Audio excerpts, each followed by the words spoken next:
Media nomás, profe. Está bien. Dejémoslo a las 5:30, porque yo creo que 1 hora y media es más que suficiente por sesión. Sí, 2 horas ya es reventarle a ustedes la cabeza y uno también termina cansado. Por eso en hidráulica lo hacía así y acá también hagámoslo 1 hora y media nomás. Más que suficiente. Sin descanso. Ya, muchachos. Partimos entonces. ¿Está grabando? Está grabando. Ya, a ver, la clase anterior, como yo les comenté inicialmente, en este curso basado en la... Oye, a todo esto vi ahí a Sebastián. Sebastián, usted me debe algo. Por favor, cuando pueda me lo envía para armar la carpeta. La carpeta de Dropbox. Me perdí dónde estaba. Ah, ya. Como yo les decía, acá hay harto de un tema más de conocimiento, de experiencia, que, de, que teórico, porque acá este ramo está basado en experiencias de pega, ¿ya? Así que por eso de repente me pego como 1 hora en una diapositiva y hablo, pero para que lo tengan claro, la prueba yo la voy a desarrollar en función de escuchar las grabaciones. Por lo tanto, con eso les doy la seguridad a ustedes de que yo voy a preguntar lo que yo hablo acá. ¿Ya? O sea, voy a sacar preguntas, voy a escuchar las grabaciones, voy a ver qué fue lo que les expuse y en función de eso voy a armar las pruebas. ¿Ya? ¿Queda claro eso? Sí, profe. Sí, profe. Ya, eso. Súper importante, ¿ya? A ver, vimos entonces los objetivos, ¿cierto?, de los módulos y empezamos ya a ver la parte 1, ¿cierto?, de este curso. Hablamos acerca de qué era la ingeniería sanitaria y hablamos de qué consistía un proceso de saneamiento sanitario.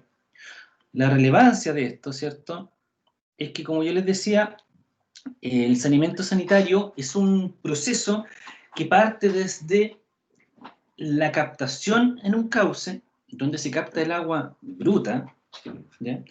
Eh, y luego se produce. ¿Ya? Yo capto el agua, la llevo hasta una planta de tratamiento de agua potable, o PTAP, ¿ya? Y ahí trato el agua para dejarla potable, con todos los parámetros que esto conlleva, ¿ya? Apta para el consumo humano. Es súper relevante, esto está normado, ¿ya? ¿Cuál es la calidad que tiene que tener el agua para consumo humano? Y es súper importante debido a que cometer algún error en la medición del tipo de la calidad del agua que se está entregando para consumo humano, o ser negligente derechamente en despreocuparse de la calidad del servicio que se está entregando, puede producir efectos negativos en la comunidad. Nosotros explicamos esto la semana pasada, como que la captación era aguas arriba y luego la disposición final de las aguas tratadas, servidas, ¿cierto? El agua servida tratada, era arriba abajo. Pero en Francia, en el río Sena, esto es al revés. ¿Ya? ¿Por qué? La verdad técnicamente lo desconozco, pero la captación de agua potable era aguas abajo y la disposición de aguas servidas era aguas arriba. Entonces, eso generaba que toda la descarga, la disposición final de las aguas servidas tratadas después fuese captada como agua bruta para tratar como agua potable. El tema es que descubrieron, empezaron a existir ciertos comportamientos en la gente, que llevaron a estudios que finalmente llevaron a concluir que el problema que se generaba era que la planta de tratamiento de agua servida no estaba tratando algunos compuestos, ¿ya? Que en este caso era particularmente el litio. El litio, ustedes saben que se utiliza para combatir la depresión. Entonces, al incorporarse el litio como agua potable, la gente lo consumía. Y eso implicó que la gente comenzara a tener problemas como depresión y todo el cuento. Esto partió todo desde empezaron a descubrir que los peces en este río estaban sufriendo ciertas mutaciones genéticas. No es que tuvieran tres ojos ni nada por el estilo, pero tenían pequeñas mutaciones en su genoma y que se debía a la incorporación de grandes cantidades de este compuesto. Y eso era netamente porque las plantas no estaban suficientemente capacitadas para poder tratar este compuesto. Y por eso se generó este problema.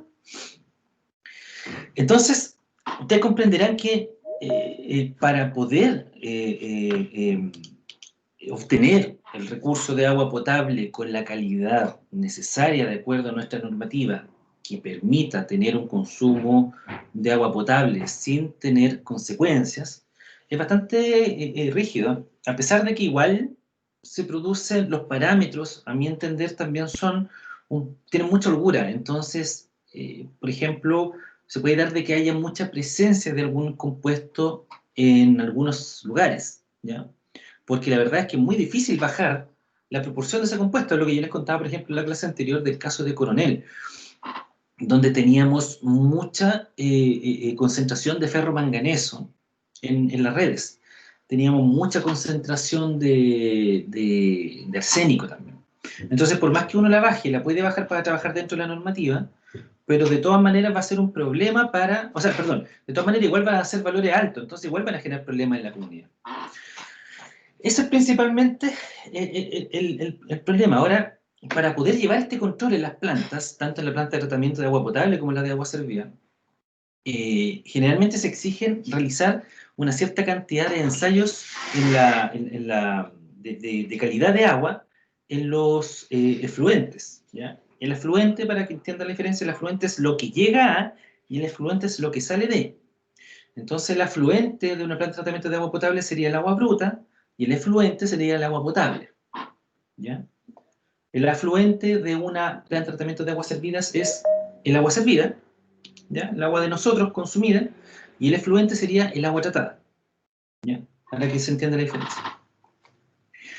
Entonces se hace un análisis, para saber que una planta está haciendo bien la pega, se hace un análisis del afluente y del efluente. Entonces el afluente me dice, mira, lo que está fuera de norma en el agua bruta es esto, esto, esto. Luego hago el análisis del efluente y digo, ah, perfecto, mira, ahora los parámetros de esto que estaban fuera de norma, fuera de los parámetros, ahora están dentro de la norma. Por lo tanto, la planta está ejerciendo su tarea, está potabilizando el agua y me sirve, es apta para consumo, ¿ya? Esos ensayos, no lo tengo bien claro cómo será para el sector urbano, para una planta, para las plantas de la empresa sanitaria, pero para el sector rural generalmente se solicita que se realicen 2 ensayos mensuales, ¿ya? Porque en estricto rigor es de suponer de que si la planta está funcionando un mes, o sea, no es que de un día para otro va a empezar a funcionar de manera inadecuada, ¿ya? O sea, siempre va a estar funcionando con un buen con un buen servicio para poder potabilizar el agua de acuerdo a los parámetros necesarios. Entonces, una vez se produce el agua, se distribuye, ¿cierto?, a las casas la consumen, luego esas casas entregan esa agua servida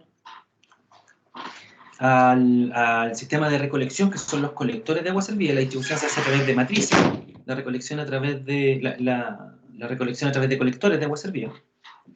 Y finalmente los colectores llevan el agua servida hasta las plantas de tratamiento donde son tratadas, ¿cierto? Se le baja la carga orgánica, se le bajan los compuestos químicos. Ustedes tienen que entender de que todo lo que cae al sistema de recolección, aparte de la materia orgánica, ¿cierto? Nos vamos a encontrar con cloro, con hacer cosas de aseo, ¿cierto? Cosas de diluyentes, la balosa, champú, jabones, etc. Entonces la planta de tratamiento tiene que hacer todo el proceso físico-químico para poder disminuir esas cargas, ¿ya? Que esas cargas están también definidas por el DS90, que es el que define en este caso, según la normativa, cuánto es los parámetros máximos que puede tener para cada uno de los compuestos, ¿ya? Les voy a mostrar aquí, déjenme ver dónde lo dejé. el DS90, para que vean cómo es el tema de las aguas tratadas, aguas residuales tratadas. Aquí está.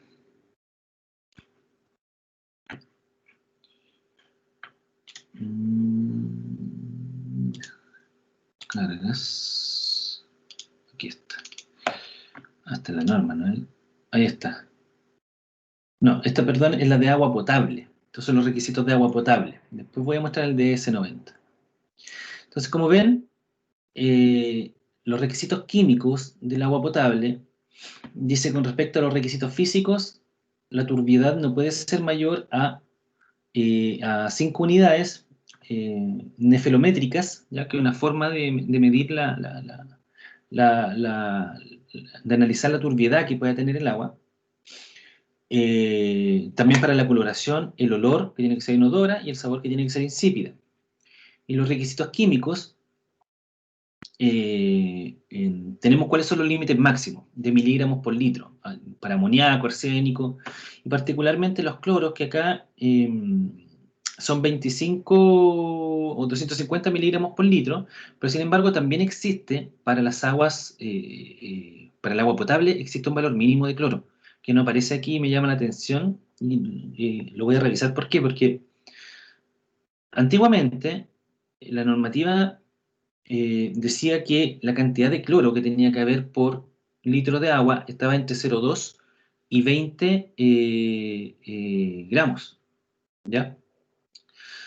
Sin embargo, acá no aparece el límite inferior, entonces eso me llama la atención, por eso lo quería mirar el otro día que lo vi esto y me acordé, y claramente se me olvidó, pero lo tengo que revisar, porque tiene que aparecer también el límite inferior, porque obviamente el agua potable debe considerar una cantidad mínima de cloro, ¿ya? No es como si tiene 0 cloro, mejor, no, tiene que tener una cantidad mínima de cloro.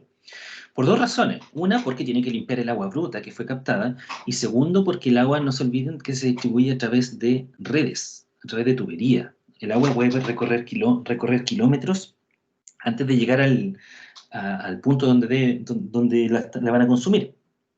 Y en el proceso también se puede contaminar, por eso que tiene que tener una cantidad mínima de cloro. Por ejemplo, cuando yo estaba trabajando en Concepción en SBio, se determinó de que existía un problema en un sector X de una ciudad, ¿ya? Que era una comunidad bien pequeña, y que tenían problemas con que el agua traía un contaminante que era un bichito, que era como una bacteria, y que esa bacteria era proveniente de las heces de la gallina, de los pollos, qué sé yo. Entonces se hizo un levantamiento casa por casa en ese sector, y se determinó que la empresa, los contratistas que construyó las casas, les construyó con una llave jardín que era muy baja. Entonces los pollitos, al ponerse, ¿cierto?, a hacer sus necesidades cerca de la llave, estos bichos empezaron a subir a través de la llave jardín y contaminaron la red. Y por eso es que se estaba distribuyendo agua contaminada para para toda esa comunidad. Algo tan sencillo y poco probable como eso contaminó el agua y produjo problemas, ¿ya? ¿Dudas? ¿Alguna consulta mientras busco algo que estoy buscando? Yo, profe,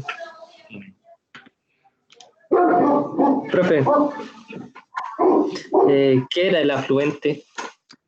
El afluente es el efluente. Si yo tengo una planta de tratamiento de agua, el afluente es el que llega y el efluente es el que sale. Ya. Gracias, profe. Ingeniería, normas. Dame un segundo. Pero lo voy a buscar mejor en internet porque aquí me va a demorar más, yo creo. El DS90. Este es el DS90. Este es el DS90, que el DS significa Decreto Supremo. Decreto Supremo 90. Un decreto supremo lo emite el Ministerio, ¿ya? Para que sepan. Dice, Profesor, dígame. todavía se ve la NSH. Ahí se cambió. ¿Lo veis? Dice, Sí, ahí sí.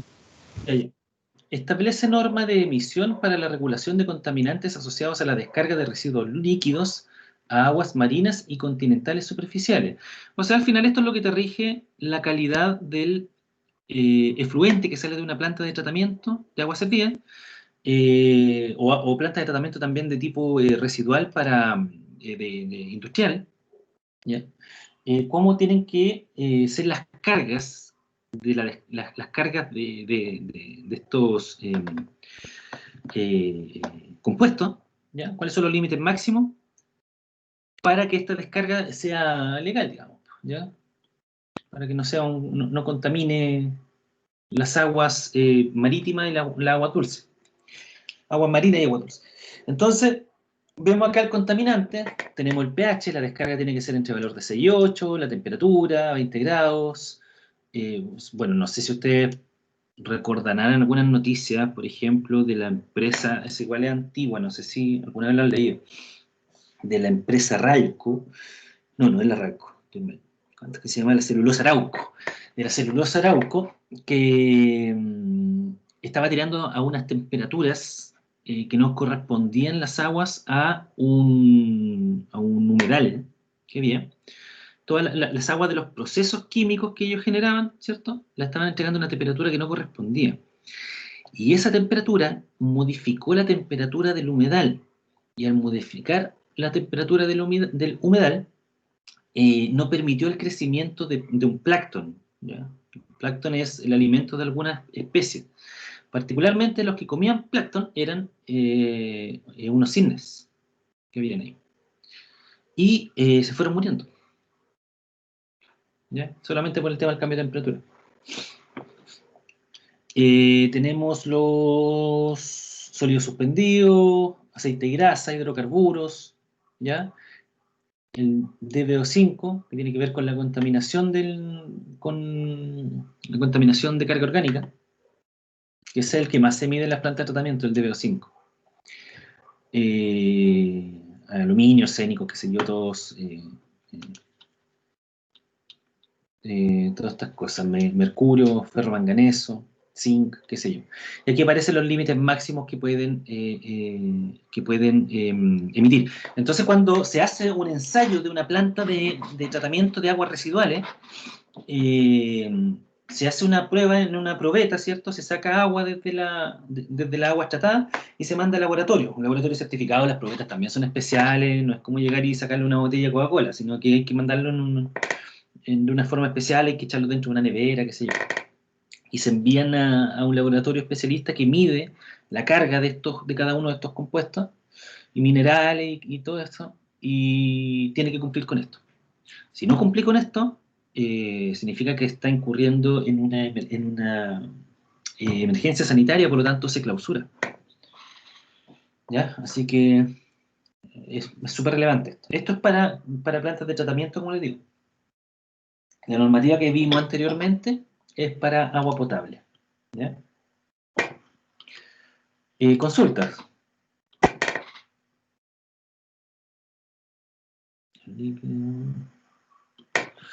Ya, Profe, dígame. con respecto al sabor del agua potable, ¿cómo Sí. conlleva eso? Es que uno, o sea, le echan una cierta cantidad de cloro, pero ellos cómo llegan a saber que ya está adecuada el agua. O sea, es que, no sé, por ejemplo, usted ha tomado agua en Santiago, tiene un sabor a cloro entonces, eso es porque la cantidad de cloro que le echan en Santiago es muy alta, está dentro de los parámetros, porque tiene que ser muy clorada, porque particularmente las fuentes de captación de Santiago son muy malas. No sé si se acuerdan cuando creció una vez el río y llegaba el agua como chocolate a las comunas y tuvieron que cortarla, y quedó como 3 años de haber sido eso, según recuerdo. Entonces las fuentes son tan malas que tienen que clorar mucho el agua. Entonces está dentro de los parámetros, está cerca del límite máximo, sin pasarlo obviamente, porque si no, no podría entregar agua. En cambio nosotros acá el agua no tiene ese sabor tan fuerte porque nosotros estamos más cercanos al parámetro inferior, ¿ya? Sin embargo, dice la normativa de que el agua tiene que ser insípida, o sea, ya pueden sentirle ese sabor a cloro, pero, por ejemplo, cuando uno toma agua con mucha presencia de óxido, el agua tiene un sabor metálico. Es como todos cuando cabros chicos se metieron una moneda a la boca, una cosa por el estilo. ¿Ya? Tiene un sabor dulce, como extraño, el sabor metálico que tiene. Entonces, si tiene ese sabor el agua, inmediatamente queda de cajón que no está bien. ¿Ya? Hay algo que está mal de ahí. Entonces, ¿cómo se genera un proyecto sanitario? Como hablábamos delante, ¿cierto? Acá la gente, sobre todo en los sectores rurales, todos necesitan, obviamente, tanto el agua potable como descargar las aguas servidas. Y la mayoría de las comunidades tienen fosa, porque ya los pozos negros ya prácticamente no se utilizan. La mayoría tienen fosa. Fosas hay distintos tipos. Hay fosas que son de ladrillo, de hormigón, y hay otras fosas que son plásticas, que son las que uno ve cuando va saliendo de Talca, ¿cierto? Allá en el Construmat, creo que se llama, que uno las ve que están ahí a la orillita del camino cuando por Avenida San Miguel. Y uno ve como unos tambores redondos, a ver, para los que no los conozcan, fosa plástica. Esa. Estas son las fosas plásticas. ¿Ya? Esperen un segundito, voy a cerrar aquí el WhatsApp. Lo cerraron, ahí sí. Ya, estas son las fosas plásticas. ¿Ya? Entonces aquí, miren, por ejemplo, aquí hay una imagen de cómo se instala una fosa. ¿Ya? Yo espero que esto lo vean ustedes en la asignatura de sanitaria. Ojalá que sea más o menos por aquí el tema, o no creo que sea solamente para casos de urbanos.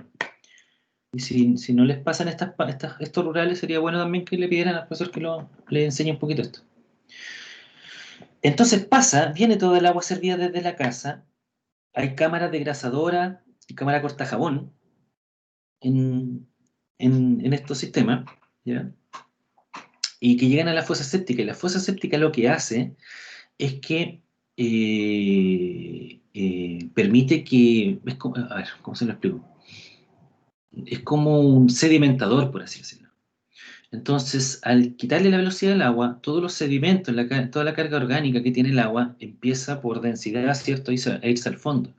Y en el fondo de la fosa empieza a generarse un lodo, ¿ya? Mientras que arriba de este lodo queda, que es como abono, que creo que les comenté en la clase anterior, queda el agua contaminada. Entonces luego pasa al distribuidor de drenes, que los drenes son unos tubos que se llaman tubos flexadren, ¿ya? Flexadren no me acuerdo el otro nombre que tenía. Y son unos tubos corrugados que tienen pequeñas aberturas, cosa que acá se le inyecta cloro, declorador, y se va el agua ya clorada, ¿cierto?, al subsuelo, y empieza a drenar a través de estos tubos que están perforados, y empiezan a drenar al subsuelo. Hay otra posibilidad que no sea con drenes, sino que sea con un pozo de absorción, que es un pozo de absorción. Absorbente, a ver si es absorbente la palabra. Sí, aquí está. Que también es una solución particular que sirve para aquellos terrenos que no tienen gran superficie como para tirar tubos que sean estos flexadren, ¿cierto?, que son los que van a drenar el agua tratada al subsuelo, porque considera mucha longitud de tubería y de repente los terrenos no son muy grandes y no podía instalar esa solución. Entonces, cuando tenías la solución más chica, no te queda otra que hacer un pozo de absorción. El pozo de absorción es un pozo en forma cónica que lo rellenas con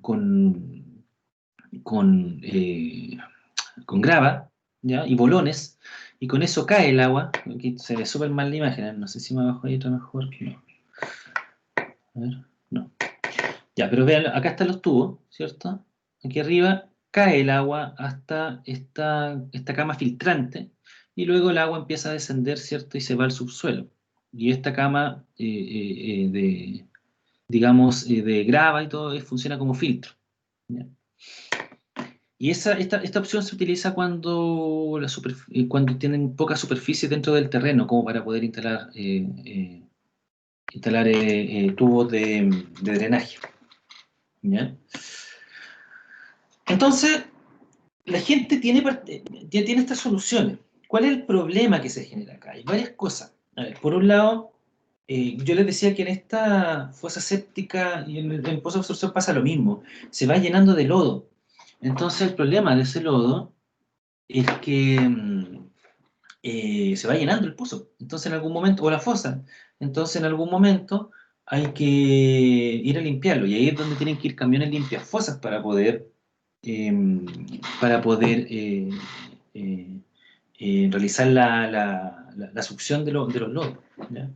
Un camión limpia fosa, no sé si lo han visto alguna vez, hay algunos de limpia fosas.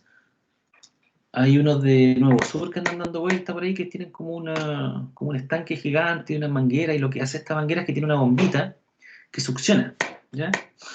Entonces le succiona el agua servida a las fosas, en este caso los lodos, y lo almacena acá en este estanque, y después el camión obviamente va a un vertedero autorizado para poder descargar, o alguna planta de tratamiento también, y va a descargar los residuos, ¿ya? Entonces un cacho para la gente. Primero porque es un gasto, ya el camión limpia fosas te cobra, en el mejor de los casos, lo podéis sacar a 400 lucas al día.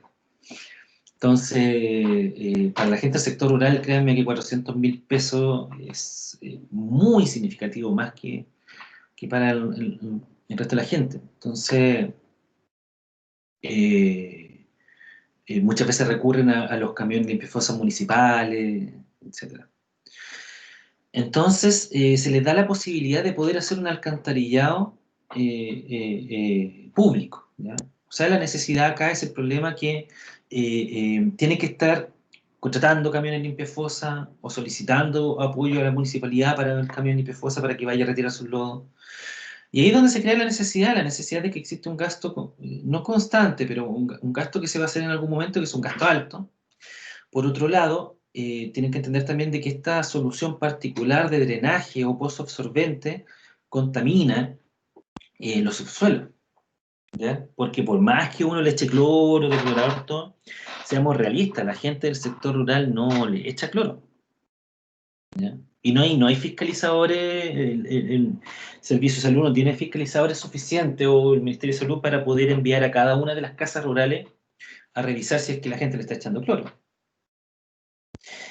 Y si la gente no le está echando cloro, la gente está contaminando directamente. Entonces hay una necesidad tanto del Estado como de las mismas personas para poder ejecutar este tipo de proyectos. ¿Ya? Ahora, por otro lado, se pueden dar casos bien particulares que ya son temas técnicos, ¿ya? Que por ejemplo, más que sanitarios, que es, por ejemplo, el caso de un sector que hay acá para la precordillera que se llama Keri. Keri, uno hace una excavación, a los 50 centímetros se encuentra con agua. Entonces, si ustedes tratan de hacer una fosa séptica a ese nivel de profundidad, el primer impacto que van a tener, ¿cierto?, es que el suelo no les va a drenar. No va a drenar nada. Entonces, todo el agua que pueda irse aquí por la distribución de estos drenes, ¿cierto?, el agua servida, no va a poder irse al subsuelo porque el subsuelo ya está saturado de agua.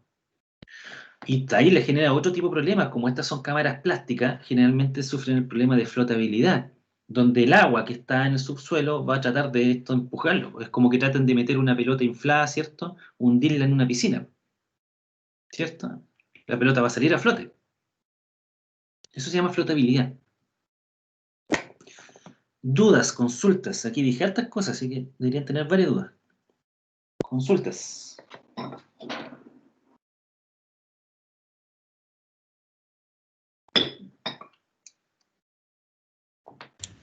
Profe, Sí.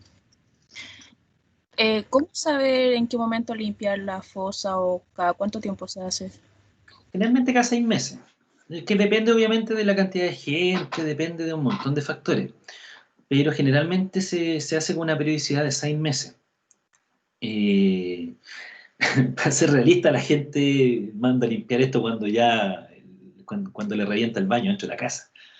Ya nadie está muy preocupado de andar mirando la fosa a ver a qué nivel de lodos tiene.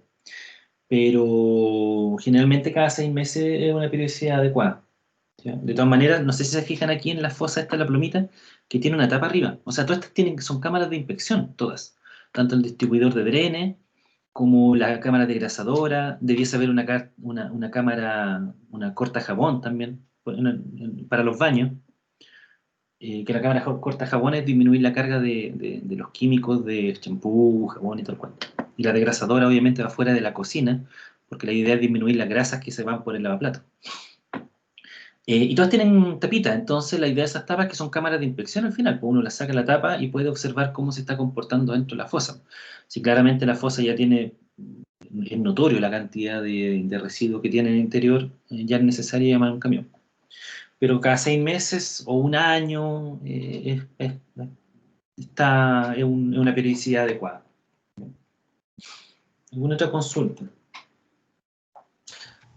Profe, Dígame. ¿cómo sé qué fosa elegir? ¿De cuántos Se calcula. litros? Se calcula. Hay un método de cálculo para el tema de la fosa. No es parte de este curso, pero hay literatura respecto a cómo realizar el cálculo de las fosas. De hecho, uno se puede meter a las páginas de los que construyen la fosa, por ejemplo, el mismo Infraplast, y capaz que ahí mismo, Infraplast, capaz que ahí mismo aparezca los criterios de diseño. Habría que echar una miradita con producto, almacenamiento de agua, tratamiento de agua servida. A ver. Agua potable, soluciones. Y hay una y aparece cómo calcularla. Aquí hay manual. Aquí hay manuales. No sé si serán para el cálculo, pero claro, efectivamente, como dice el compañero, hay de distintos litros. Y obviamente ese volumen va a depender de la cantidad de personas que van a descargar, la cantidad de artefactos y otras cosas. Entonces hay una metodología de diseño para poder determinar el dimensionamiento del sistema completo. Incluso hasta para calcular la longitud que tiene que tener los tubos de drenaje, ya los que llevan el agua servida, el agua tratada al subsuelo. Cuando uno hace estos proyectos de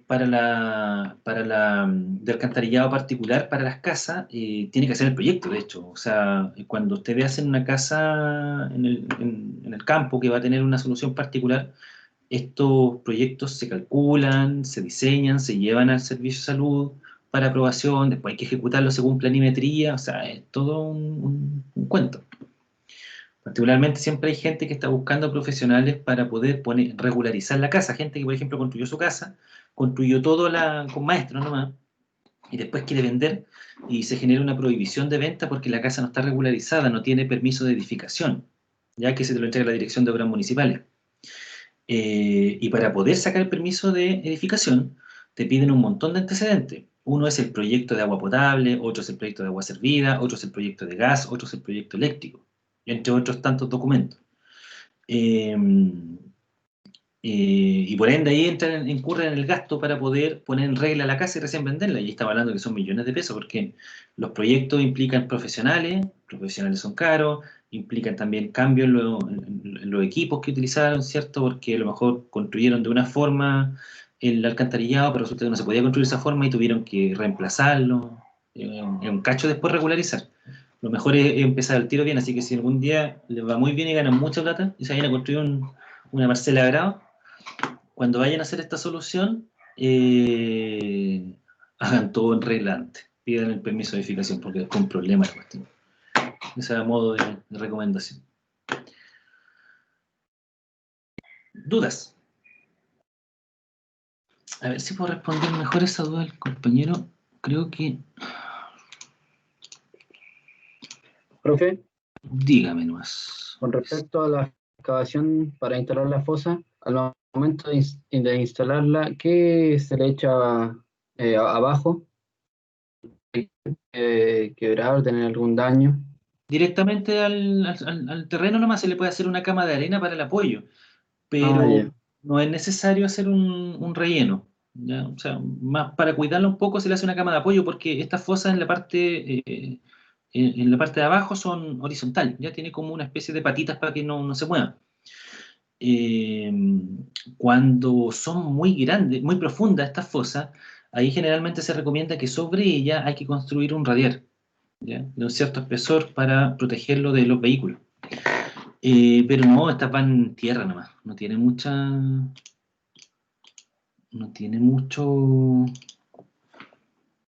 trabajo prepararlo.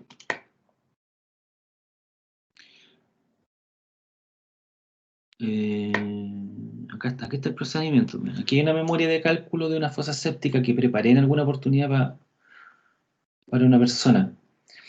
Y para poder diseñar esto, se utiliza este antecedente, podrían revisarlo, porque van a utilizarlo sí o sí en sanitaria, que es el RIDA. No sé si alguna vez han escuchado el RIDA.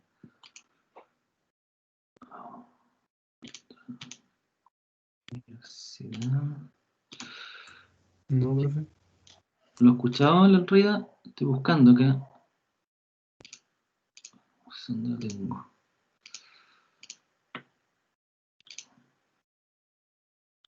Sanitaria. A ver. El RIDA. Siempre lo escribo mal, con 2A.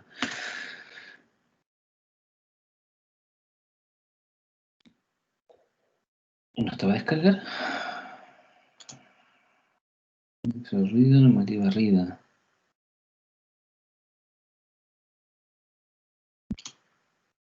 Este es Biblia, ¿eh? Para la construcción. Así que, si no lo conocen, empiecen a interiorizarse con él. Pública.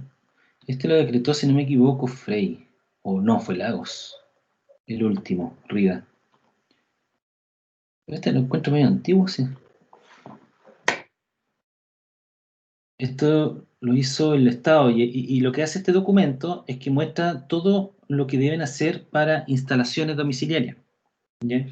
Y aquí explica en aguas servidas cómo hacer los cálculos para poder determinar el dimensionamiento de una red de alcantarillado particular. Aquí está, diseño y cálculo de instalaciones domiciliarias de alcantarillado. Entonces te entrega todas las condiciones, ¿ya? Las pendientes, que dice que las cañerías que conduzcan materias fecales o grasosas serán de un 3% y la máxima un 7%. En este se basa, la norma que revisamos en la clase anterior se basa en este, de hecho. Elevación de agua servida, ventilación de agua servida, disposición de agua lluvia, no, y ahí se meten agua lluvia. No es mucho lo que es el alcantarillado, pero como les digo, hay bibliografía para determinar el tema de alcantarillado, y yo estaba revisando aquí un documento, una memoria cálculo. La dotación proyectada, que esto lo vamos a ver nosotros aquí, la dotación proyectada son 250 litros de alcantarilla, eso lo vamos a ver ahora. El ensayo de absorción, que esto lo hace un laboratorio certificado, que es para ver a qué velocidad el suelo absorbe agua, por así decirlo. O sea, la velocidad de absorción, fíjense, para pozo absorbente y para cañería filtrante, que son los dos casos que vimos, ¿cierto? Para pozo absorbente de 64 litros por metro cuadrado por día y para cañería filtrante 50 litros por metro cuadrado por día. Esa es la capacidad que tiene el suelo de filtrar. Base de cálculo, cómo se calcula la demanda del sistema. Y aquí luego entrega el volumen de la... ¿Dónde está el volumen de la...? Aquí está. Según este cálculo, implica que una fosa séptica monobloc plástica de 2.350 litros infraplast cumple con las solicitaciones para este diseño, ¿ya? Que es un tema del dimensionamiento que tiene en cuanto al volumen. Acá me da que la longitud de la fosa tiene que ser 1,40 m y la infraplast que me sirve mide 1,36 por 1,20 por 2,13 y eso me da un volumen de 2.350 litros. Entonces con eso se va calculando. Esta es la metodología de cálculo para estos tipos de proyectos. Ya, pero yo les decía que no es parte del curso esto. Era solamente para comentarles nomás de que esas son las necesidades que generan un proyecto sanitario. Nos arrancamos un poquito de la materia. No sé si hay otra consulta antes de continuar. Profe, Dígame. si ya construyo la casa y tengo fosa y después sale un proyecto de Ya público. sí, todo el circuito eso para llegar a la fosa se anula o lo tapo y tengo que hacer otro nuevo o reconecto nomás. Hay que taparlo y reconectar. De partida, cuando eso pasa, el servicio de salud, si hay un sistema público de alcantarillado, te obliga a conectarte. ¿Ya? Entonces, sí o sí, si tú enfrentas red, enfrentas colector, tú tienes que conectarte, sí o sí, si no te multan. Por ende, lo que se hace ahí es que se toma toda la red de la casa y se conecta luego al sistema, se genera una unión domiciliaria y se conecta, se empalma a la red de recolección pública. Y lo que queda dentro de la casa hay que eliminarlo, ¿no? Hay que sacarlo o dejarlo enterrado. Y va a depender de cada uno, si al final el terreno es de uno. Pero efectivamente es así, tienes que conectarte. ¿Alguna otra duda, chicos?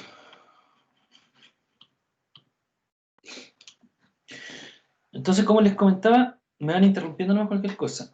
Ahí tenemos las necesidades de un proyecto sanitario. Vamos a enumerar porque fueron varias. Una, los gastos en que incurren las familias para poder realizar mantención al sistema de alcantarillado. Segundo, que estos sistemas de alcantarillado generalmente no funcionan como deben funcionar, no porque el sistema esté malo, sino porque la gente no cumple con las exigencias que conlleva a un sistema de este tipo. ¿Ya? Realizar mantenciones periódicas, llevar camión limpiafosa de manera periódica para que se lleven los lodos, clorar constantemente. Se le echa unas pastillas de cloro que son grandes, que parecen unas tabletas grandes, como unos discos, para poder clorar. La gente no lo hace derechamente. ¿Ya? Para ser bien realista. El problema que tienen, se puede presentar ya problemas técnicos, por ejemplo, el tema de la flotabilidad debido a la presencia de napa. Creo que nombré otro, pero no puedo guardar en este momento técnico también.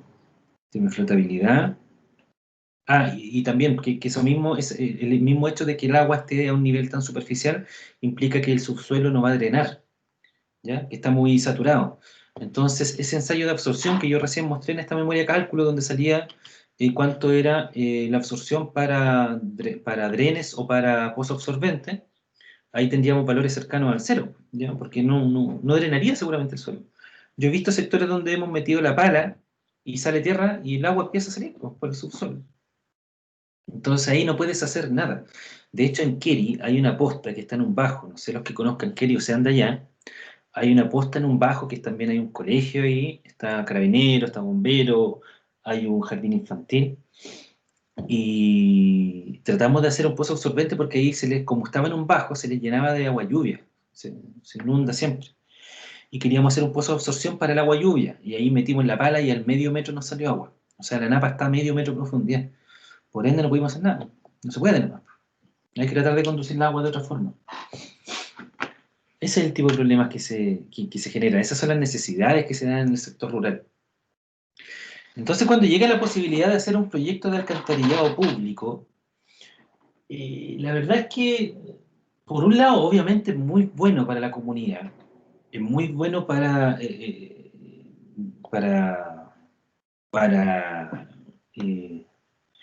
servicio de salud, en este caso, porque consideran de que un proyecto público de alcantarillado implica menor contaminación en las tierras, ¿ya? Pero para la gente se divide un poco cómo verlo, porque por un lado es positivo, porque se van a olvidar de los problemas de agua servida, o sea, ellos tiran la cadena y se olvidan. Pero por otro lado viene el tema no agradable para ellos, que es el tema de la tarifa, pagar tarifa. La gente no entiende muchas veces de que los avances conllevan a un gasto, costo, ¿ya? Una inversión y un costo. Entonces creen muchas veces de que por el hecho de, lo digo de una manera súper respetuosa, no quiero que se entienda mal lo que voy a decir, pero la gente, por la experiencia que tengo, que son hartos años ya acá en los sectores rurales, cree que los avances tiene que hacerlo el Estado y tienen que ser totalmente pagados por el Estado y ellos no deberían pagar nada por eso. Yo veo todo lo que son los proyectos de agua potable alcantarillado en la comuna, en los sectores rurales, urbanos también, pero me estoy enfocando en los rurales, y la gente muchas veces no quiere ni siquiera pagar el agua potable, siendo que es un beneficio directo para ellos mismos. Y muchas veces, peor, ¿cierto? El alcantarillado tampoco lo quieren pagar. Entonces, el problema es que al no pagar agua potable o alcantarillado generan una merma en las platas necesarias para poder pagar, por ejemplo, el agua potable y el alcantarillado funcionan con luz. Entonces, si el APR, que es el que administra estos sistemas, si no tiene plata para pagar la luz, no pueden seguir sacando agua nomás, po. Y eso no lo entiende la gente. Y finalmente son la misma gente del APR, los dirigentes, el presidente, los secretarios, que son gente del mismo sector, son los que tienen que andar a la cola del resto de los beneficiarios pidiéndoles que por favor les paguen un servicio que ellos recibieron. Entonces, es bien complicado lidiar con este tipo de proyectos en el sector rural. Ustedes cuando tengan que ejecutar proyectos, sea el que sea, ¿ya? Cuando tengan que lidiar con el sector rural va a ser el mayor problema. El mayor problema generalmente en un proyecto es la gente. Y ustedes se van a dar cuenta, construyendo caminos, van a pasar un montón de malos ratos con las comunidades, son bien complicadas. De partida porque siempre creen que las empresas van a robar. Entonces, si trabajan por una empresa y van a ejecutar algo, van a pasar por problemas, sobre todo cuando ustedes sean jefes de obra o administradores de contratos, pueden pasar por ese tipo de cosas. Ya, pero eso es otro tipo de tema. Entonces nace la necesidad, ¿cierto? Y ahí es donde viene el proyecto, la solución. ¿Ya? ¿Qué hago yo como ingeniero, o en este caso como Estado, porque el Estado es quien financia este proyecto, qué hago yo como Estado para poder resolver el problema de esta gente? Entonces ahí es donde viene la ingeniería. Primero, antes de poder ustedes ejecutar, y eso tienen que tenerlo súper claro porque ustedes son más del área de la ejecución que del diseño. ¿Ya? La ingeniería civil es más del área del diseño, pero ustedes como ingeniería en construcción son la ejecución de los proyectos. Pero nunca olviden que siempre antes, tienen que recordar estas palabras y ser siempre muy responsables. Siempre,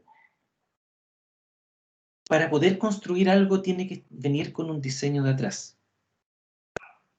Les digo esto porque muchas veces han llegado comunidades a hablar conmigo y me dicen que tal profesional les está ofreciendo tal solución que construyendo esto van a tener agua de aquí a 20 años más. Nunca más van a tener problemas de agua. Y resulta que uno se puede analizar, habla en este caso con este profesional y él dice, no, aquí yo voy a construir esto y lo otro y lo otro. Y uno empieza a argumentar y a hacerle preguntas, ¿cierto? Respecto a por qué eso está erróneo y cuáles son los problemas que puede conllevar. Y efectivamente, si uno no diseña algo, si ustedes no conocen el diseño o no tienen un diseño antes de ejecutar algo, ustedes nunca van a tener respuesta para dar respecto a si es real el beneficio que ustedes planean otorgar. Es como que ustedes se pongan a construir un estadio sin plano, sin ingeniería atrás. Ustedes pueden decir, no, hombre, yo aquí le eché suficiente hormigón, le puse suficiente fierro, esto va a funcionar. Pero incluso hasta dentro del mismo diseño, poner mucho hormigón y poner mucho fierro conlleva a que se caigan. Se han caído edificios por eso. Y el problema es que con esas decisiones ustedes pueden matar gente. Entonces, vean lo que pasó con el Alto Río. No sé si se acuerdan que para el terremoto se cayó un edificio al costado del río Biobío que se llama Alto Río. Ese edificio particularmente lo que se hizo fue que se hizo un mejoramiento de eso. En todos los edificios que están a orillas del río Biobío, o sea, a orillas me imagino que todos los ríos, pero particularmente el río Biobío en Concepción, todos tienen pilotes. Me imagino que ustedes ya tuvieron fundaciones. Usan pilotes. ¿Y qué es lo que hicieron acá? Los profesionales dijeron, no, nosotros vamos a hacer un mejoramiento de suelo para utilizar zapatas superficiales. Utilizaron zapatas superficiales y el edificio se les cayó. Dentro de muchos otros problemas que tenía de diseño. Entonces la responsabilidad, chicos, hay que cuidarse siempre y hay que ser responsable. Y siendo responsable me refiero a que siempre ustedes tienen que tomar decisiones con argumentos. Y el argumento para un ingeniero es la ingeniería. ¿Ya? Entonces, planeo las obras, ¿cierto? Proyecto, diseño, pero para poder diseñar también necesito saber qué recursos tengo disponibles. O sea, yo ya pasé por la necesidad Ahora yo sé que tengo que proyectar obras, pero primero tengo que identificar cuáles son los recursos que tengo disponibles, ¿ya? Y de esos recursos disponibles tengo que identificar cuáles son los antecedentes que me entregan esos recursos. ¿Qué información me entregan? Entonces, si yo me pongo a analizar los principales recursos disponibles que yo tengo, ¿cierto? Y cuál va a ser el producto, o en este caso, cuál va a ser los costos asociados a este proyecto, yo analizo que tengo 5 principales, ¿ya? Aquí, en este caso, en este proyecto. Y por un lado, quizás el más relevante es analizar la población. O sea, yo para poder recién empezar a pensar en cuál va a ser la solución de mi ingeniería para el problema de alcantarillado de una comunidad, yo lo primero que tengo que analizar es a la población. ¿Y por qué creen ustedes que es importante analizar a la población? ¿Qué información me entrega la población que es importante? Con población me refiero a la gente, a la comunidad. ¿Qué creen ustedes? La cantidad que va en metros cúbicos, no sé, pues, la cantidad que se va a descargar del proyecto completo. De agua servida. ¿Ya? La envergadura del proyecto. La envergadura del proyecto. ¿Ya? ¿Qué más? ¿Hasta dónde hay que llegar? Llegar el trazado. Sí. El trazado de la red de recolección. ¿Qué más?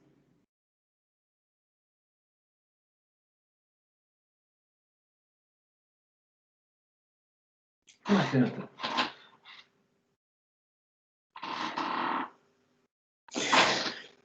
Hay un tema súper importante. Diga. Si es que la mayoría está de acuerdo.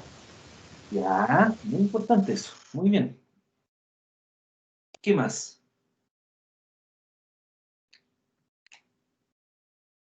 Hay un tema súper importante acá, que es que el Estado maneja o administra, mejor dicho, la plata de todos nosotros, ¿cierto? La plata de todos los chilenos. Entonces al Estado no le interesa darle solución a un proyecto de alcantarillado a una comunidad que vive, no quiero, no es un tema de discriminación, es un tema de ejemplo, hermano, lo que estoy diciendo, ¿no? Darle alcantarillado a las casas o a las parcelas de agrado que hay en la orilla, en el lago Caburga, por ejemplo. No sé si se entiende lo que les quiero decir. O sea, la idea del Estado es hacer inversión en proyectos que sean de un beneficio social. Y un beneficio social es a aquellas personas que tienen un problema y que ellos no pueden costearse la solución. Por lo tanto, la solución siempre tiene que ser dirigida a la gente de menores recursos. En este caso, en el sector rural, obviamente, puede ser que la mayoría de la gente se encuentre con, tenga menores recursos. No siempre es así. Hay casos donde la gente no se encuentra con puras parcelas nomás. ¿Ya? Parcelas con piscina y todo el cuento. O sea, que no tienen problema ahí. ¿Ya? Entonces, para la población, en el análisis de la población, para poder determinar todo lo que ustedes me dicen, ¿cierto? Determinar cuánta es la cantidad de agua servida que se va a entregar al sistema, cuánta es la población que yo voy a analizar, ¿cierto? Que voy a considerar dentro de mi proyecto. Cuánto, si están de acuerdo o no, cuántas personas viven por casa, ¿ya? Y eso lo vamos a ver ahora más adelante porque eso a mí me permite determinar, que eso es quizás lo más relevante dentro de la población, es poder determinar 2 parámetros. Uno es el consumo de agua potable y otro es la densidad poblacional. ¿Ya? El consumo de agua potable me va a permitir a mí definir o determinar cuánto es el agua servida que va a generar esa población. Y la densidad poblacional me va a permitir determinar, ¿cierto?, cuánto es la población total que yo voy a sanear, cuánto es la proyección de la población futura que yo voy a sanear. Porque este proyecto yo no puedo pensarlo solamente para la cantidad de gente que hay hoy en día. Yo hice el levantamiento y en estas 100 casas yo le voy a dar cobertura de alcantarillado. Pero en 20 años más van a ser las mismas 100 casas. Como hay alcantarillado, ahora toda la gente va a querer comprar terreno ahí, po. Entonces toda la gente va a querer irse a vivir ahí, porque hay alcantarillado. Y va a empezar a aumentar la población que va a demandar este alcantarillado. Entonces a mí no me sirve proyectar al año cero, por así decirlo. Yo necesito proyectar a año futuro esto. Entonces para eso me interesa saber cuánta gente vive en el sector y cuánta gente potencialmente podría vivir a futuro. Entonces yo realizo una encuesta que me permite determinar quiénes viven, cuánta plata ganan, ¿ya? Cuánta gente vive, el tipo de casa, el tipo de construcción, si tiene incluso hasta suelo de tierra, madera, etcétera. O sea, es una encuesta que es una encuesta social finalmente. Y eso es lo que me permite determinar es cuál es el registro, o cómo se encuentra esa persona dentro del registro social de hogares, que antiguamente se llamaba la ficha de protección social, ahora se llama registro social de hogares. Y tiene que estar dentro de tienen unas ciertas calificaciones, que están entre 0 y 40, entre 40 y 50, 50 y 60, que son puntos, que se le otorgan en virtud de cómo vive esa persona. Y los proyectos públicos, por lo menos los de alcantarillado, te exigen, y los de agua potable me parece que también, te exigen que el 90% de las personas estén en una situación vulnerable, que eso es con un puntaje de 40 para abajo. Si no, el proyecto no puede seguir adelante para esas personas, porque no cumplen con el parámetro. ¿Ya? Dudas con lo que acabo de decir. Sin embargo, lo más relevante de la población es la densidad poblacional y la cantidad de agua potable que consumen. ¿Dudas con respecto a ese tema? ¿Por qué era la densidad poblacional, profe? La densidad poblacional, porque a mí me permite determinar con eso, proyectar a futuro. La densidad poblacional es, por ejemplo, cuánta gente vive en su casa, vivirá usted, su hermano y su papá, por ejemplo. 4 personas. El otro compañero viven 6. En promedio, viven 5 personas por casa, ¿cierto? Usted 4, su compañero 6, en promedio son 5 personas por casa. Por lo tanto, la densidad poblacional es de 5 habitantes por vivienda. Eso lo vamos a calcular más adelante, así que no... Es para explicar lo que viene. Con esas 5, si una comunidad, yo mido todas las casas, ¿cierto? Y mido toda la gente que vive, y lo divido por el número de casas, y con eso voy a obtener el número de habitantes por vivienda, con esa densidad poblacional a mí me permite proyectar a futuro cuánta gente va a haber en los años futuros. O sea, si hoy día, en 100 casas que tengo analizadas, hay una densidad poblacional de 4 habitantes por vivienda, significa que son 400 personas, ¿cierto? Y el próximo año ya no van a ser 400, van a ser más. Y ahí necesito la densidad poblacional para determinar cuántos más van a ser. 404. Pero el año siguiente 410, el siguiente 415, así. ¿Me entienden? Eso es la densidad poblacional. ¿Alguna otra duda?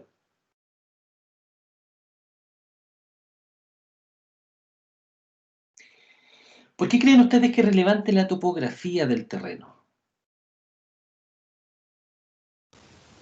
La altura de las napas. En topografía no. Para ver si da el nivel que tienen que llevar para el costo también de las excavaciones. Ya. Entonces, para el movimiento tierra, acostúmbrense a utilizar esa palabra movimiento tierra. ¿Ya? Para el movimiento tierra. Porque obviamente los tubos están bajo tierra y el terreno está arriba. Entonces, voy a tener que excavar, me va a decir eso cuánta tierra tengo que excavar para poder, o remover para poder instalar el tubo. ¿Ya? ¿Qué otra cosa es relevante en la topografía? Para proyectar los escurrimientos que va a tener el agua. Proyectar los escurrimientos, ¿cómo en qué sentido? Para ver las direcciones en que yo tengo que orientar la futura red de agua. Pero es que no importa cómo sea la topografía, pues si yo puedo poner un tubo igual, pues. Si la diferencia va a ser con respecto a cuánto voy a tener que excavar, pues. Pero el tubo... ¿Los niveles, profesor, o no? ¿Los niveles de qué? De las tierras. Piero, dame un segundito, déjame responderle bien a la compañera, a Catalina, creo que Ok. fue. Dame un segundito. No sé si me entiende, Catalina. No importa la topografía para la instalación del colector. Mire,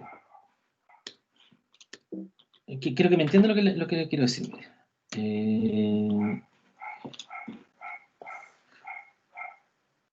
Voy a hacer uno de mis dibujos malos, como dicen ustedes, para explicar esto.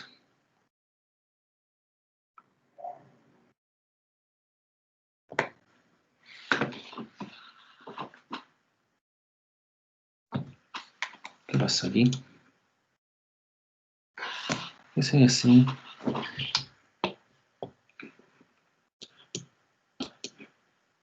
Bueno, se pasó. A ver, de nuevo. Ahí sí. Ya. Si yo tengo, por ejemplo, una casa aquí, ¿ya? Y mi terreno tiene esta topografía. Eso no me impide, bajo ningún punto de vista, que yo pueda sacar los colectores en esa dirección, pues. Ahí está el colector con el gradiente necesario para que vaya escurriendo el caudal en esa dirección.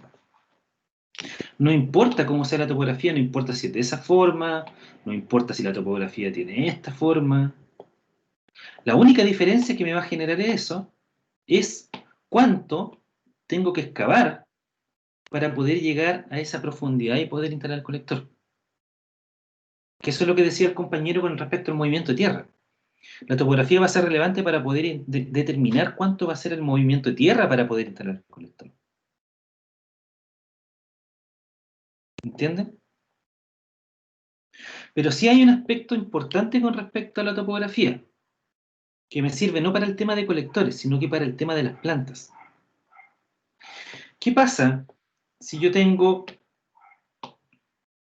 mi casa y tengo un terreno, ¿cierto? Acá, esta es mi topografía. Y el terreno para instalar la planta de tratamiento lo compro acá. Aquí yo voy a instalar mi planta de tratamiento de aguas servidas. ¿Qué pasa ahí? ¿Qué impacto me genera eso? Que rebalse en la casa el agua servida. Pero necesito, no, para llegar Hay que poner una bomba. a la planta de tratamiento, ¿cómo lo tendría que hacer? Con una bomba para Una- subir la agua una- servida. Con una planta Planta de elevación. planta ¿No servir? de aguas servidas, PEAS. Y aquí voy a tener un sistema de bombas que me van a permitir llevar las aguas servidas hasta la planta de tratamiento de aguas servidas. O sea, la topografía es relevante para poder conocer o estimar, dimensionar el movimiento de tierra, dimensionar si es necesario la instalación de plantas elevadoras de aguas servidas. También. No sé si Catalina le quedó claro la respuesta. Sí, gracias. Ya. Don Piero, algo me iba a acotar a usted también. Los niveles también, ¿cierto, profe? ¿No? ¿Los niveles a qué nivel De se las refiere? tierras. Porque así se puede determinar las presiones, o sea, cómo van a ser las presiones, si va a necesitar más presión o no. Es que acuérdense que esto es agua servida, no es agua potable. Esto no está a presión. Esto es gravitacional. No, Ah, ¿verdad? y las tuberías no están a ninguna presión, es solamente gravitacional. O debiese ser siempre gravitacional. ¿Alguna otro aporte con respecto al tema de la topografía? ¿Por qué es importante este recurso, pues, como lo llamo yo?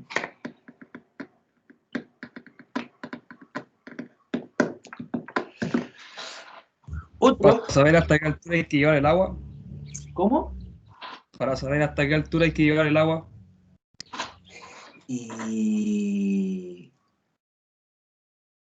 claro, de todas maneras. Pues, o sea, si voy a poner una planta elevadora, yo necesito saber dónde está ubicada la planta de tratamiento, porque ese diferencial de altura me va a permitir a mí diseñar la bomba. Ahora, eso pasa que yo no, por lo menos, a ver, mi experiencia como alumno fue que a mí me costaba de repente mucho entender algunas cosas porque los profes nunca le dieron el perfil de que lo que ellos estaban pasando era lo que uno iba a ocupar en la pega. Y por eso de repente uno, estas cosas tan abstractas como lo que vimos en hidráulica, no le encuentra pata ni cabeza. O sea, funciona, pero funciona nomás, pues, y servirá para algo.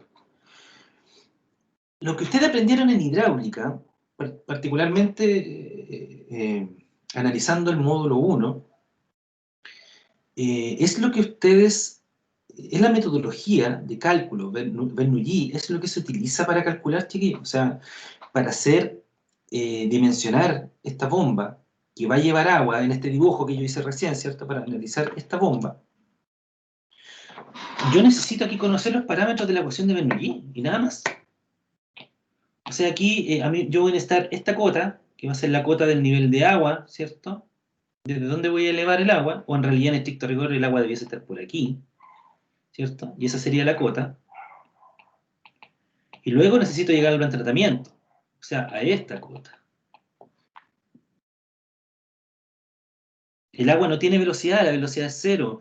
Hay pérdidas singulares en la bomba, en los cambios de dirección, hay pérdidas regulares en la impulsión. Y con eso yo diseño la bomba.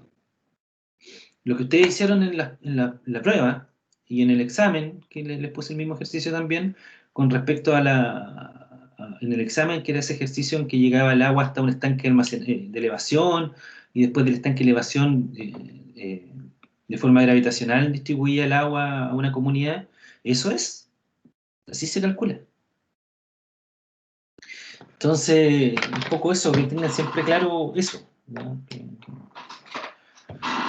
con lo que nosotros hemos aprendido acá es lo que se utiliza para estos diseños. De hecho, después vamos a revisar las memorias de cálculo de esto y van a ver que eso es lo que se utiliza, ¿ya?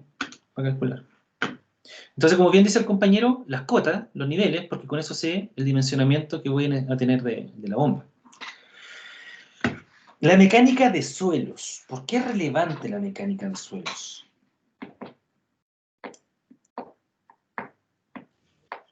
Para ver la napa, porque Ya, hay suelos, ¿por qué? hay suelos húmedos y hay tipos de suelos que no se puede construir. O sea, más que suelo húmedo, depende de la presencia de la napa para ver dónde el suelo está saturado, porque si ustedes van a instalar un tubo, el tubo va a sufrir también de flotabilidad. O sea, ustedes no pueden instalar un tubo en agua, pues no van a poder jamás instalarlo. Aparte que recuerden, o en realidad no recuerden porque todavía no lo he visto, que estos tubos llevan apoyos, llevan rellenos compactados de una arena especial y todo el cuento. Entonces tampoco pueden meter esa arena en agua, pues, o sea, se van a lavar, no van a hacer la pega. Entonces, no pueden trabajar con agua, no puede haber napa. Eso implicaría que tienen que hacer agotamiento. El agotamiento se realiza con sistema de bombeo, ¿ya? O sea, un aspecto relevante en la mecánica de suelo es que al hacer la excavación me va a permitir identificar inmediatamente si hay presencia de napa. Porque si hay presencia de napa, tengo que considerar realizar agotamiento. Ahora, este tema de la napa es algo bien complicado y que los consultores que hacen este tema, los diseños de ingeniería generalmente son bien pillos porque hacen el estudio de calicatas, que el estudio de calicata es hacer una excavación con una retroexcavadora y analizar ahí el suelo. Lo hacen en periodo donde la napa es baja, ¿ya? Entonces, al hacer la excavación, lógicamente se encuentra que no hay agua. Pero resulta que después, cuando viene el periodo lluvioso, por ejemplo, las napas empiezan a acercarse a la cota de terreno, ¿ya? Empiezan a ser menos profundas. Entonces, si yo hago un ensayo de calicata cuando estamos en periodo lluvioso, en invierno, por ejemplo, claro, la napa a lo mejor puedo hacer la excavación a la misma profundidad que la hice anteriormente y me voy a encontrar con napa. O, por ejemplo, particularmente este proyecto que estamos viendo, o que vamos a empezar a ver ahora, pasa por el costado de canales. Mucha parte del trazado pasa por el lado de los canales. Entonces, al pasar por canal, el agua que va por el canal infiltra en el subsuelo, y como el colector está al ladito, ¿cierto? Esa parte del subsuelo se va a encontrar con agua del canal. Entonces, también va a tener ahí presencia de napa, o de agua, mejor dicho, porque en estricto rigor no es la napa, es agua. Entonces, la primera relevancia importante, ¿cierto?, de la mecánica de suelo es determinar la presencia de napas porque podría conllevar a realizar agotamiento. ¿Qué otro aspecto relevante tiene la mecánica de suelo?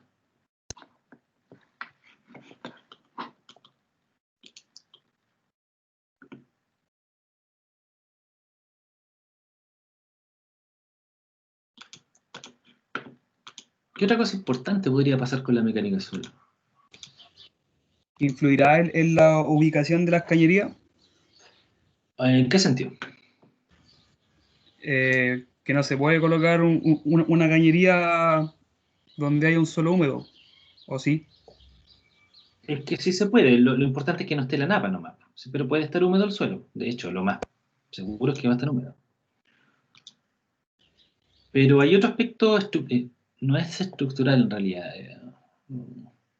Hay otro aspecto importante, algo técnico, súper importante que sirve la mecánica de suelo para determinar.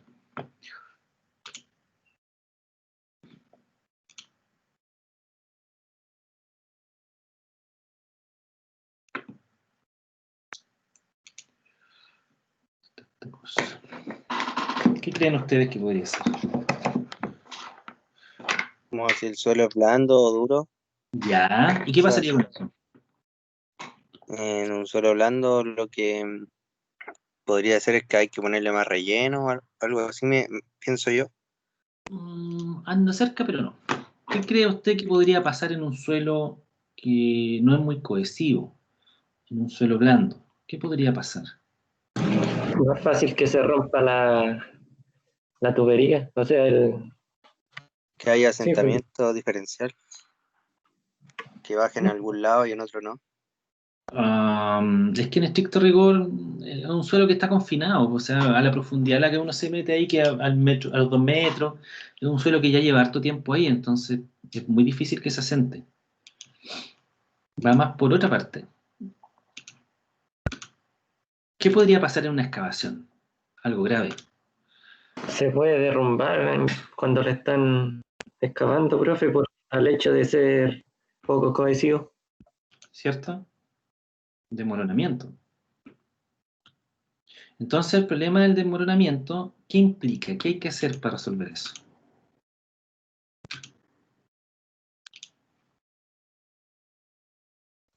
¿Qué hay que hacer? Colocar paredes autosoportante para un moldaje para poder ¿Cómo se llama excavar. eso? Tiene un nombre eso. ¿No son los moldajes autosoportantes? Entibaciones. Entibaciones, sí. Sí, no sé Sí. si entibaciones. Ahí tienen entibaciones. Entonces, la mecánica de suelo también me permite identificar el tipo de suelo que, por ejemplo, me imagino que si ya se está viendo la fotografía, aquí tenemos un suelo completamente desmoronable, este es un suelo costero claramente. Entonces se colocan estos moldajes, como bien dice el compañero, que se llaman entibaciones, que es lo que permite sostener el suelo para poder trabajar, ¿ya? Aquí tenemos otro caso, por ejemplo, que no sé si se alcanza a ver bien, si ponen ustedes en entibación en Google van a ver mejor la imagen, pero acá esta particularmente va una tubería ahí efectivamente, una tubería negra que se ve ahí al fondo, ¿ya? Entonces, cuando el suelo es desmoronable, se utilizan las entibaciones para darle resistencia al suelo y que no se desmorone cuando los viejos estén ahí adentro trabajando, ¿ya? Y se nos muera alguien. Entonces, obviamente, al utilizar entibaciones también estás aumentando el nivel del movimiento tierra, porque las entibaciones son caras, súper caras. Entonces, el movimiento tierra cambia de valor, ¿ya? Y también te genera un impacto directo sobre el presupuesto. Aquí tenemos el plano de calicatas del proyecto que vamos a ver, ¿ya? Y este es el plano de la memoria de suelo, ¿ya? O sea, hay una memoria de suelo donde un ingeniero dijo, mira, este suelo es de esta forma, esto, y él te recomienda o no ciertas cosas, ¿ya? Que realice intubaciones, que realice agotamiento, que el tipo de suelo es tanto, que se te puede pasar esto, todo el cuento. Entonces, es súper relevante esta información como input para poder, después de esto, empezar ya a definir cómo va a ser tu diseño. Entonces, en el plano de Calicata se hace un trazado de la red, ya por dónde va a ir la red de alcantarillado, y se hacen calicatas en ciertos puntos. Vialidad, por ejemplo, para su memoria te exige que las calicatas sean realizadas cada 300 metros, si mal no recuerdo, 500 metros, como máximo. A ver, veamos aquí a qué distancia están las calicatas. Claro, esta está en el 6000 y algo, esta está en el 6420, entonces son cada 500 metros, esta vez está como en el 7000. No se alcanza a ver, tan chiquitita aquí. Ah, no, va bajando para acá. No se alcanza a ver. Ya me no importa. Y se realizan calicatas al costado del camino para ver qué tipo de suelo tenemos. ¿Ya? Se tiene. Y ahí identifica, por ejemplo, aquí tenemos la calicata número 8, que fue realizado acá donde está una de las plantas elevadoras, que la vamos a ver después. Y si nos vamos al detalle de la calicata número 8, vemos acá el tipo de suelo que hay. ¿Por qué se activó esto? Dice. Tipo de suelo. Calicata número 8, del nivel superficial hasta 1,60 m de profundidad. Sedimento aluvio fluvial, matriz de arcilla fina, rastro de piedra sedimentaria de 40 milímetros de diámetro, color café oscuro. Plasticidad baja. La piedra presenta resistencia a impacto y angularidad semi-redondeada. Densidad alta y humedad baja. La clasificación Sendos es tipo 3. Terreno semiduro, no desmoronable. Esa es la parte importante de este texto. Terreno arcilloso, estructura homogénea, de drenaje bajo y alta resistencia del fino en seco. Esta es otra parte importante también de este análisis, que es de drenaje bajo, ¿ya? Lo que implica que es un suelo relativamente húmedo, con bastante presencia de agua, seguramente por agua lluvia. Por lo tanto, te va a generar... te puede generar algunos problemas en cuanto a la instalación de los tubos porque el terreno va a estar demasiado húmedo. Entonces, ahí uno lo que puede hacer, el proyectista después va a decir, ah, perfecto, voy a tener que hacer una excavación un poquito más grande para poder poner más relleno, ¿ya? Más material de relleno, para que la humedad no llegue al tubo. Y eso es el plano de Calicata, ¿ya? ¿Para qué vamos a leer el resto? Si es prácticamente lo mismo. Lo relevante aquí es que en ninguna de estas calicatas hay presencia de napa. Por lo tanto, en estricto rigor no debiese ser necesario proyectar con presencia de napa, para proyectar con agotamiento. Sin embargo, aquí, como yo les decía, el consultor no tomó en cuenta de que mucho del trazado de colectores de este proyecto pasa por el lado de canales de regadío, que obviamente en verano, primavera, verano empiezan a funcionar, y al pasar eso, el agua desde el fondo del canal se va traspasando hacia la ubicación donde van a estar los colectores, y por ende van a generar agua que va a tener que ser agotada mediante sistema de bombeo. ¿Qué pasó con eso? Imagínense el impacto que tiene esto, que al hacer eso, al no considerar la napa, porque hicieron esto en otoño, por ejemplo, hicieron las calicatas, al odiar la presencia de napas de los canales de riego, implica que el proyecto, cuando nosotros fuimos a la visita a terreno, que es cuando las empresas van a mirar en qué consiste en terreno el proyecto, inmediatamente alguien saltó y dijo, no, aquí hay agua. Yo me encuentro aquí con agua, ¿por qué? Por esto. Y explica el tema de los canales. Y efectivamente, y no fue ninguna empresa a la licitación, pues todas se bajaron de la licitación. Y simplemente porque hicieron el comentario y efectivamente debe pasar eso. Entonces, ¿por qué se bajan? Porque dicen es que el presupuesto que tú tienes disponible no considera drenaje de las napas. Entonces, si no considera drenaje de las napas, significa que yo voy a tener que incurrir como contratista en ese gasto. Entonces, yo pierdo utilidad, pierdo plata. Por lo tanto, para mí no es beneficioso que haga eso. Y tuvimos que corregir el proyecto, aumentar el valor del precio unitario del metro cubo de movimiento de tierra, considerando agotamiento, y con eso aumentamos el presupuesto disponible para que las empresas fueran a la licitación. De hecho, tuvimos que inyectarle 1.800 millones de pesos más al proyecto. Solamente por eso. Poquito. Exacto. Fue un 33% más del monto disponible. Solamente porque el comentario que hizo el hombre. Y aunque había un estudio de atrás que te decía que no había napa, la lógica te dice que efectivamente sí tiene que haber, pues en verano. Entonces, eso movió a todos los contratistas y todos dijeron, no, yo no voy a esta cuestión. Y nadie va a ir. Entonces, si nadie va, el proyecto se te cae. Entonces, ¿qué tenéis que hacer para poder resolverlo? Inyectarle más plata, que fue lo que hicimos. Le pedíamos más plata al Estado y ahí perdimos como un año más. Dudas. Dos cosas relevantes acá. Agotamiento de napa y refuerzo de intivación en caso de desmoronamiento. Para eso sirve la mecánica de suelo, para determinar el tipo de suelo que tiene. Dudas. No, profe. Profe, ¿en qué tiempo es como conveniente realizar las calicatas? Para mí, después de una lluvia. Siempre. Pero después así al par de días o al Al mismo día. Creo que tiene que ser por lo menos una semana, porque tú te vas a encontrar que cuando llueve, toda el agua que queda en la superficie del terreno después va a empezar a drenar. Entonces esa agua va a viajar y te va a engañar. Si tú haces un hoyo, claro, te vas a encontrar con agua porque está bajando en la napa. Si tú lo hacías una semana después de una lluvia, que sirve como, eso para mí por lo menos sirve como reconocimiento después para verificar cómo anda la napa, en una semana tú ya deberías tener el terreno seco. Entonces en una semana tú ya, si no te encontraste con agua, claro, el agua que pasó por ahí en algún momento era el agua el agua lluvia, pero ya drenó el suelo. Pero sin embargo, esa agua que empezó a drenar a través del suelo también se va a encontrar con la napa y la va a empezar a recargar. Y va a empezar a disminuir su profundidad, va a empezar a volverse más superficial la napa. Entonces, si yo después de una semana excavo y me encuentro con agua, significa que la napa subió. Y si sube la napa, obviamente, tengo que considerar agotamiento. Ahora, en fechas en que deberían hacerse, para mí nunca debiesen hacerse todas las calicatas inmediatamente en una fecha, en una semana y listo. Y no hay agua, no hay agua. No, yo creo que siempre habría que hacer unos 2 experimentos, por lo menos en periodos distintos del año, ¿ya? Para poder verificar dónde está la napa. El tipo de suelo, eso no va a cambiar, pues sea el terreno o es desmoronable o no lo es, no. ¿Ya? Eso no va a cambiar, no importa cuándo hagáis la excavación. Quizás con el terreno más seco se puede volver desmoronable y más húmedo a lo mejor no tanto.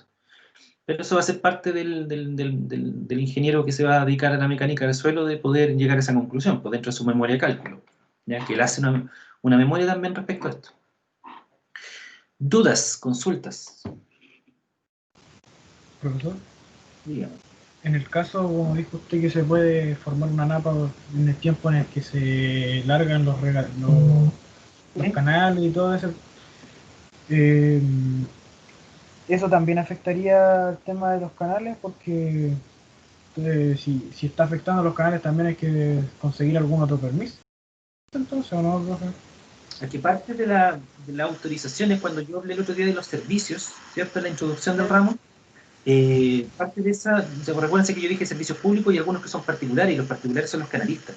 Entonces los canalistas uno también les pide autorizaciones. Por eso, pues, en este caso, si es que se crea una napa y hay que hacer agotamiento, estaría afectando bastante el hecho de que de que pase por cerca de un canal, ¿o no? Generalmente la solución que se hace ahí es que se pide, pero eso ya lo hace el contratista, no se pide en el periodo del diseño del proyecto, sino que cuando se está ejecutando, se le pide autorización a los canalistas para poder entubar el canal en el tramo, en la faena en que se está trabajando. Entonces con eso tú permites que el agua siga viajando, su curso natural, dentro de un tubo, ¿cierto? De alto diámetro, obviamente, porque los canales de riego no son tan grandes estos canales. Si fuera un canal más grande sería un canal revestido. Los canales acá en este proyecto particularmente son chiquititos, son canales de regadío, ¿no? Lo entubáis y trabajáis. Y luego que terminaste tu faena, instalaste tu tubo, sacáis esta tubería que pusiste en el canal para poder encauzar el agua. De hecho, estoy buscando aquí la aprobación por parte de los canalistas para que vean cómo es. Déjenme un segundo. Canalistas. Aquí está, autorización de canalistas. Por ejemplo, uno de los canales que se toca es el canal Silva Enrique. ¿Ya? Autorización. El presidente de la comunidad de agua Canal Silva Enrique autoriza la ejecución de atravieso para instalar cañería de agua potable, alcantarillado y obras anexas en Canal Silva Enríquez y sus canales derivados, todos ubicados en Mariposa, donde se cruzan con... habla del proyecto, cuál es el proyecto, ¿cierto? En este caso, para el que se dio esta autorización, y da, obviamente, ahí sus, cuáles son las, digamos, las consideraciones que deben tener al momento de ejecutarse la obra. Entonces, ¿qué es lo que pasa? Que existiendo este documento, tú ya tienes la autorización para intervenir los canales.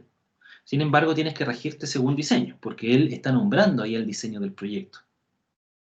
Por lo tanto, tú tienes que regirte en base a ese diseño. Tú le entregaste un plano donde muestras dónde vas a hacer la intervención. Si tú haces intervención en un punto para el que ellos no te autorizaron, ellos te paralizan y no podían avanzar, no. Por eso es que es importante en la etapa de diseño el tema de los servicios, ¿ya? A quién estás interfiriendo y pedirle la autorización correspondiente. Eso, y ahí están todos los otros canales, por Santa Elena, canal Lircay, el canal Mariposa. Esos 4 nosotros intervenimos con el proyecto. ¿Dudas? Estimados alumnos, ya nos dio la hora, se pasó volando. ¿Alguna consulta? ¿Sí? Profe, ¿cuándo va a subir esta clase? Que me perdí como un cuarto de la clase. Yo ya subí las otras 2 por si acaso, están en el LMS. En el LMS hay una sección que dice clases, y ahí subo los links de YouTube, por si acaso. No, sí. Esta clase la subo hoy día, yo creo. La voy a dejar subiendo ahora mismo, la descargo y la subo a YouTube y les subo el link. Sí, pero porque tengo un tope ahora, entonces me complica llegar a esta clase temprano. No se preocupe. Media hora tarde. Ya, no se preocupe, si va a estar disponible siempre los links de YouTube en el LMS. Ya, profe, gracias. ¿Ya? Estimados, no sé si hay alguna consulta o lo dejamos hasta acá. Profesor, con la prueba, ¿para cuándo estaba fijada? Buen tema. Hubo una modificación en las fechas por el tema del 18. Sí. Denme un segundito. Si lo subí aquí este chat se lo subí. A ver si lo puedo descargar de aquí mismo. Denme un segundo, por favor. Lo modifiqué. ¿Lo había modificado acá o no? A ver. Esta es la presentación. Tan.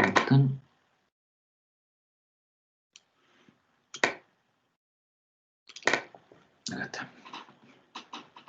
Esta se las dejé acá en el mismo chat, ¿ya? Y está dentro de la PPT de las clases, pero todavía no la puedo subir porque no me han mandado los correos.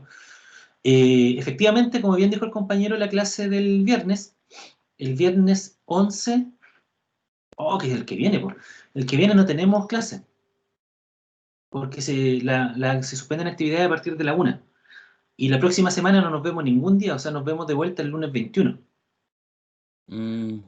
¿Ya? Las próximas 3, no vamos a tener ninguna de las próximas 3 clases. Nos encontramos el lunes 21 y tenemos el primer taller el viernes 2 de octubre. Y la prueba 1 queda para el 19 de octubre. 3 clases después. ¿Vamos? Eso. Está en el chat por si acaso esta imagen, para que la tengan. Y después va a estar en la presentación, pero una vez lo sume todo en Dropbox para poder subir los antecedentes. O a lo mejor voy a dejar la clase en el LMS, para que la puedan descargar también, sería una buena idea. ¿Alguna consulta? Si no, lo dejamos hasta acá, estimados. Estamos entonces, nos vamos. Dígame. ¿Sí? Es que, por ejemplo, yo no tengo el ramo en el LMS. No sé si usted podría solucionar eso o poder agregarme... agregarlo manual. Claro, pero no aparece construcción hidráulica acá en el LMS. No, entonces necesito Dropbox. ¿El Seba no está acá, Seba Carrión? No lo veo. Ya, voy a apurar. No creo que sea el único que tenga el problema. Además que hay varios con... Sí, me imagino. Deben haber varios en su posición. Voy a apurar un poquito el tema de los correos para poder tener la carpeta Dropbox para ir dejando todos los antecedentes como lo hemos hecho hasta ahora. ¿Ya? Claro. Ya, muchas gracias a todos. Nos vemos como en 3 semanas más. 2 semanas más. Chao, profe, que estoy bien. Chao, profe, que esté bien. Chao, Chao. nos vemos, Chao, que profe, que tengan- esté bien. cuídense. Tengan buen 18. Chao, profe, nos vemos. Chao. Chao, profe. Chao, cuídense.